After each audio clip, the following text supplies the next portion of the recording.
The laughter hit harder than the wine. In front of hundreds of powerful guests, a billionaire's sister tipped her glass, letting it spill down the black CEO's shoulder like liquid arrogance. The room froze, then erupted in cruel amusement. Cameras flashed. Whispers spread. But the woman they mocked didn't flinch. She simply looked up, calm and unbothered, as if calculating the cost of the insult. Seconds later, her phone rang. 5 quiet words left her lips, and within minutes, a multi-billion-dollar empire began to collapse in real time. The chandeliers sparkled like frozen lightning, reflecting a crowd built on money, image, and control. Every step, every handshake, every sip of champagne was a silent contest of superiority.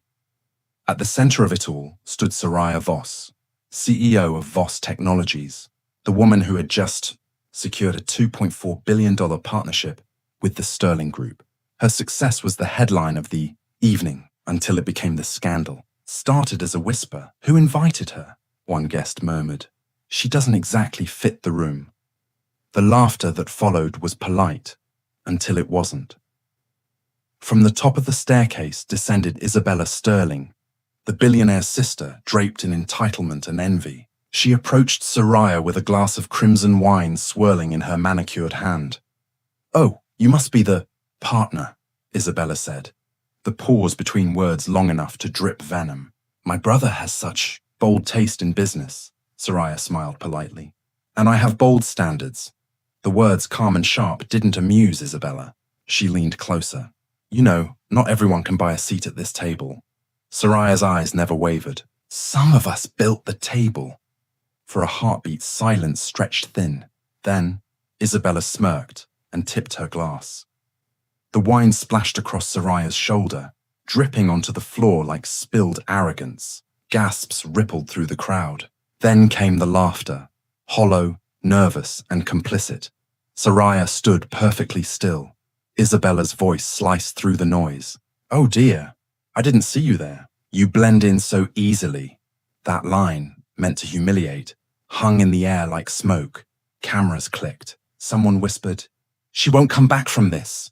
But Soraya didn't shout, didn't move, didn't even blink. She simply reached for her phone. The crowd expected a meltdown. Instead, they got silence. She scrolled once, tapped twice, and lifted the phone to her ear. "Proceed," she said softly. A single word, but the room's temperature dropped 10 degrees. Within minutes, screens lit up. Notifications buzzed across the gala. Executives glanced at their phones, then at each other. Confusion spread like wildfire. The headlines arrived before the waiters could refill the glasses. Breaking. Voss Technologies terminates $2.4 billion contract with Sterling Group. Isabella's smirk dissolved. "What did you do?" Soraya looked at her calmly. "You poured the wrong glass." Murmurs erupted. Her brother, Charles Sterling, stormed across the ballroom, phone in hand. "Soraya, this must be a misunderstanding." "No misunderstanding," she said evenly. "Your board violated our integrity clause. The partnership is null. You can't do that." He barked. "I already did." He froze, the words sinking in.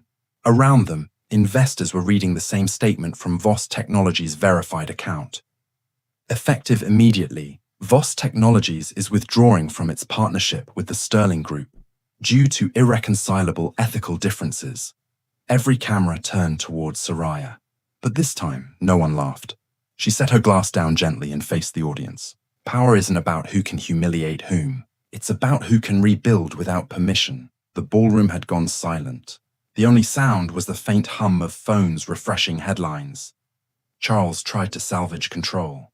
"You'll regret this. You can't destroy decades of partnership because of a glass of wine." Soraya's expression didn't change. "I didn't destroy it. You did, when arrogance became your business model." Her tone wasn't loud, but every word hit with surgical precision. Then she turned, not toward the exits, but toward the stage where the event's charity banners still hung. She picked up the microphone, eyes sweeping across the stunned crowd.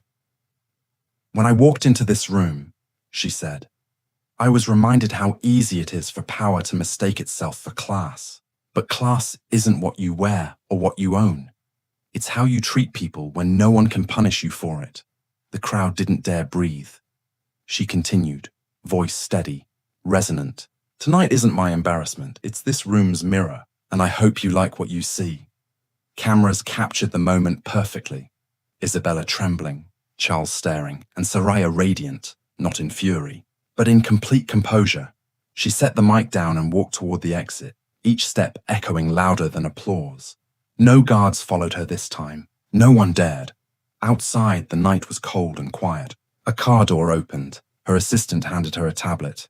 "Press is exploding," he said. Sterling stock dropped 12% in 15 minutes. Soraya looked out the window. "It'll keep dropping. Integrity always costs more than people expect." He hesitated. "Do you want to issue a public statement?" She shook her head. "I already have." Inside the gala, chaos had replaced champagne. Reporters demanded statements. Investors whispered about moral clauses. Isabella's brother was on the phone with his lawyers, his empire unraveling one push notification at a time. By morning, the Sterling Group lost $480 million in market value. Analysts called it the quietest corporate execution in history. At noon, Soraya released a single post across her company's social media. "Respect is not negotiable." The message broke records shared by CEOs, activists, and even government officials. The viral clip of the spilled wine and her quiet retaliation reached 400 million views in 24 hours. That night, a journalist asked her on live television, how did it feel to humiliate them so completely? Soraya smiled faintly. "I didn't humiliate anyone. I just reminded them of the hierarchy they forgot." He leaned forward. "Which hierarchy?" "The one where decency ranks above dollars." The quote became legend.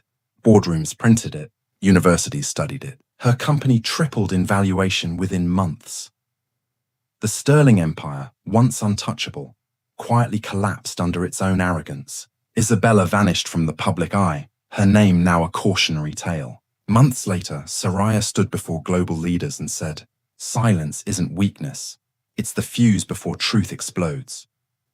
The audience rose in thunderous applause. To her, it was never revenge. It was correction. Because true power doesn't shout or seek validation. It speaks once, acts with purpose, and lets the world echo its truth forever.